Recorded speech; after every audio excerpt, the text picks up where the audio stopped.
Sir आज तुम्ही आढावा बैठक घेतली, काय नेमकं आढावा बैठकीत काय काय झालेलं आहे, कुठपर्यंत आढावा आलाय?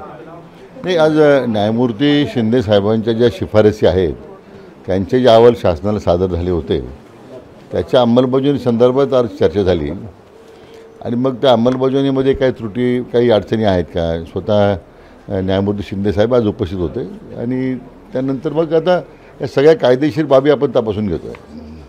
सर पण गुन्हे संदर्भात सुद्धा तुम्ही आढावा घेतल्याचं कळते, काय किती गुन्हे आणि काय नेमका आढावा घेता? नाही, गुन्ह्याचा आज संबंध नव्हता काही, पण काल आमच्या उपसमिती निर्णय तो झालाच होता आणि ते आपण पूर्वी जाहीर केलं होतं. ती प्रक्रिया सुरू करून दिलेली आहे. या महिनाअखेर हे सगळे जे गुन्हे दाखल झालेले आहेत साधारण 400 गुन्हे आता मागे घेण्यासंदर्भात कार्यवाही झालेली आहे. उर्वरित गुन्ह्याबद्दलसुद्धा पुढच्या 20-25 दिवसामध्ये माननीय जिल्हाधिकारी महोदय, माननीय पोलीस अधीक्षक यांच्या स्तरावरून ही अंमलबजावणी लगेच करावी अशा सूचना दिलेल्या आहेत. पण अनेक अभ्यासकांचं म्हणणं असं आहे का हैदराबाद गॅझेटचा फारसा उपयोग होणार नाही, कारण ऑलरेडी पहिल्या नोंदी सापडलेल्या आहेत आणि व्यक्तिगत कुठल्याही नोंदी सापडत नाही, त्यामुळे फार काही उपयोग होईल असं वाटत नाही. नाही, मला वाटतं की एकदा ही प्रक्रिया तर सुरू झालेली आहे. शेवटी आपण काय याच्यामध्ये घाई करण्यापेक्षा शेवटी अनेक कसोट्यांना हे आपल्याला पार करावं लागणार आहे. त्यामुळे मला वाटतं की एकदा ही प्रक्रिया सुरू झाल्यानंतर मग काय वस्तुस्थिती समोर येईल त्याप्रमाणे निर्णय करू आपण. छगन भुजबळ यांनी काल मुख्यमंत्र्यांना एक निवेदन दिलेलं आहे, त्याच्यामध्ये त्यांनी अशी मागणी केलेली आहे की हा जो जी आर सरकारने काढलेला आहे एक तर तो रद्द करावा किंवा त्याच्यामध्ये काही सुधारणा कराव्या. असे की मी सातत्याने सांगत आलो आहे की माननीय भुजबळ साहेब हे ज्येष्ठ नेते आहेत, तर त्यांच्या मनात काही दुराग्रह असेल, काही शंका असेल तर मी स्वतः त्यांना भेटून त्यांचा तो गैरसमज दूर करायला तयार आहे. शेवटी सरकारची पहिल्यापासून भूमिका आहे की कुठेही ओबीसीच्या आरक्षणाला धक्का लागणार नाही. या बाबतीत शासनाची भूमिका अतिशय सुस्पष्ट आहे. ज्या हैदराबाद गॅझेटचा वारंवार उल्लेख केला जातोय त्याच हैदराबाद गॅझेटमधल्या त्रुटी, आता जी ओबीसी नेत्यांची बैठक झाली त्या बैठकीमध्ये छगन भुजबळ यांनी दाखवली त्रुटी आढळल्या आहेत, त्यामुळे सरसकट मराठ्यांना कुणबी याच्यातून आरक्षण देणं चुकीचं असं भुजबळांचं म्हणणं. नाही, मी ओबीसी उपसमिती अध्यक्ष मान्य बावनकुळे साहेब यांच्याशी मी बोललो आहे. आम्ही दोघं आता चर्चा करतो आहे की त्यांच्या उपसमितीत काय प्रश्न उपस्थित झाले आहेत, आमच्या समितीने काय चर्चा केली, तर त्यांच्याबरोबर आम्ही दोघंही बसून या सगळ्या विषयावर चर्चा करून मग काही मार्ग काय असेल, काही त्याच्यामध्ये त्रुटी राहिल्या असतील काय असेल तर मार्ग काढू आपण.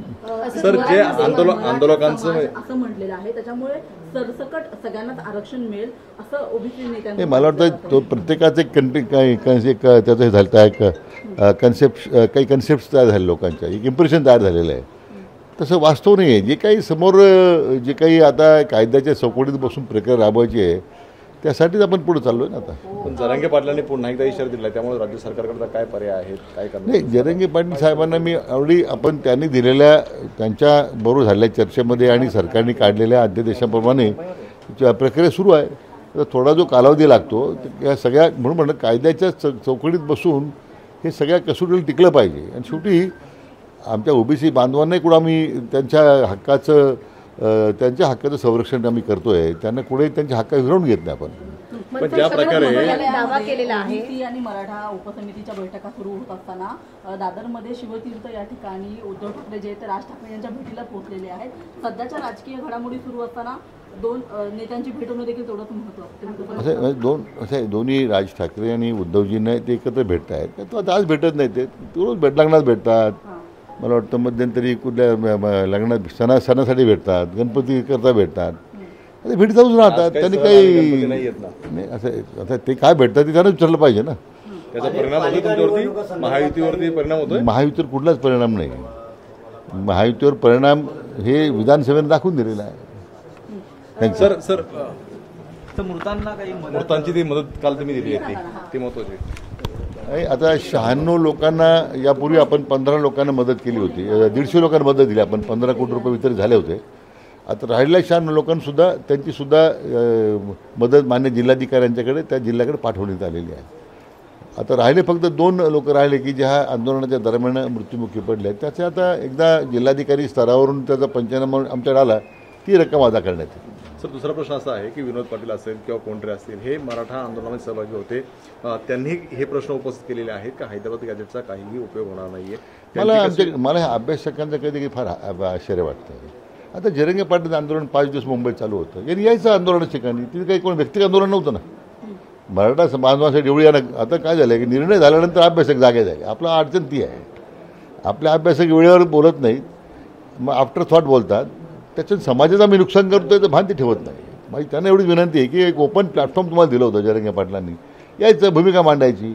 आमच्या 5 दिवस समितीची चर्चा चालू होती, तिथं भूमिका मांडली असती. मला वाटतं आपण हे आफ्टर थॉट का बोलतो, त्यातून हे गैरसमज निर्माण होतात. शेवटी कोणाबद्दल अभ्यासकांबद्दलही मला कधी त्यांच्याबद्दल काही राग मत्सर काही नाही आहे. ते आपलेच बांधव आहेत, आमचेच बांधव आहेत. पण शेवटी त्यांनीसुद्धा आता निर्णय झाला नाही एकदा, तर निर्णय प्रक्रिया पुढे जाऊ दिली पाहिजे. जिथं जिथं आम्हाला अडचणीला आम्ही अभ्यासकांचा सल्ला घेऊ ना. एबीपी माझा, उघडा डोळे बघा नीट.